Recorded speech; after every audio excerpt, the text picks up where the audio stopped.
పన్ను చెల్లింపుదారులు పన్ను చెల్లిస్తూనే మరోవైపు తగ్గింపుల మినహాయింపులకు కొందరు మోసపూరితంగా వ్యవహరిస్తున్నారని ఐఆర్ఎస్ అధికారి ఆదాయపు పన్ను శాఖ అదనపు కమిషనర్ పి సుమిత అన్నారు. 2021 నుంచి 2023-24 ఆర్థిక సంవత్సరం వరకు తప్పుడు మినహాయింపులు తగ్గింపులను నమోదు చేసి అదనపు రీఫండ్లు పొందిన వారు సవరించేందుకు 2025 వరకు ఉన్న అవకాశం సద్వినియోగం చేసుకోవాలన్నారు. మహబూబ్నగర్ ఎస్పీ కార్యాలయంలో అనుమానాస్పద రీఫండ్లపై జరిగిన అవగాహన కార్యక్రమానికి ఆమె ముఖ్య అతిథిగా హాజరయ్యారు. ఓవైపు తగ్గింపులు మినహాయింపులు పొందేందుకు చెల్లింపుదారులు తొక్కుతున్న అడ్డదారుల్ని ఆదాయపు పన్ను శాఖ గుర్తిస్తోందని ఆమె తెలిపారు.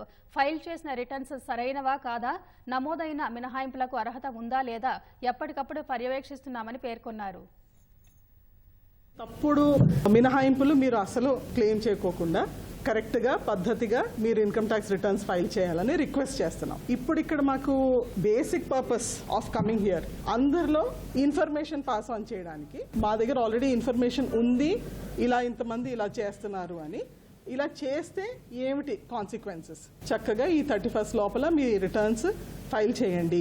24-25కి అసెస్మెంట్ ఇయర్, అలాగే 23-24, 22-23కి ఎక్కడైతే మీరు తప్పుడు మినహాయింపులు క్లెయిమ్ చేశారో అలాంటివి మీరు ఇప్పుడు సరిదిద్దుకోవడానికి ఛాన్స్ ఇస్తున్నాం.